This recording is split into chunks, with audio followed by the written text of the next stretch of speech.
శ్రీ లీలాశుకులచే రచింపబడిన శ్రీకృష్ణ కర్ణామృతము ప్రథమ ఆశ్వాసము 18వ శ్లోకాన్ని ఈరోజు అనుసంధానం చేద్దాం.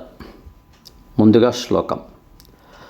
తరుణారుణ కరుణామయ విపులాయత నయనం కమలాకుచ కలశీభర విపులీకృత పులకం మురళీరవతరళీకృత మునిమానస నలినం మమ ఖేలతి మదచేతసి మధురాధరమమృతం తరుణారుణ కమలా కరుణామయ విపులాయత నయనం కమలాకుచ కలశీభర విపులీకృత పులకం మురళీరవతరళీకృత మునిమానస నలినం మమ ఖేలతి మదచేతసి మధురాధరమమృతం.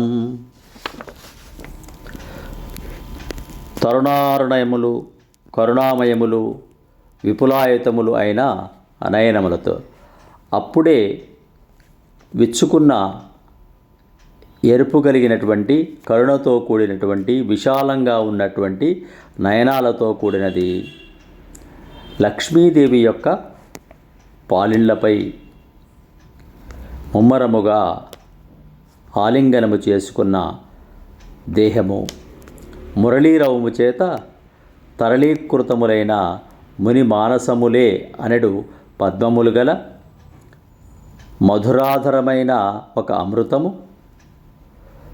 జడపదార్థమైన నా హృదయంలో నాట్యము చేయుచున్నది, ఆటలాడుచున్నది.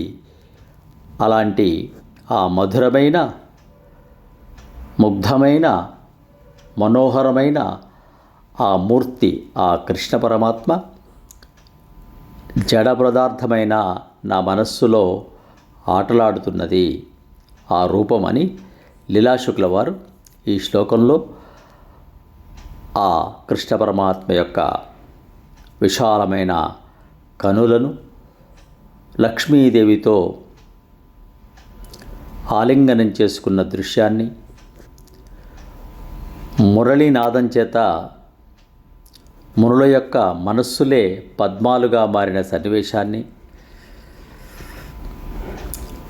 మధురమైన అమృతమైన ఆ రూపాన్ని తన మనస్సులో నిండి నిబిడీకృతం చేసుకున్నాడు. తన మనస్సులో ఆడుతుంది అనే భావన కలిగి ఉన్నాడు లీలాశుకుల వారు. సబ్స్క్రైబ్ ఆచార్య శ్రీశక్తి ఛానల్.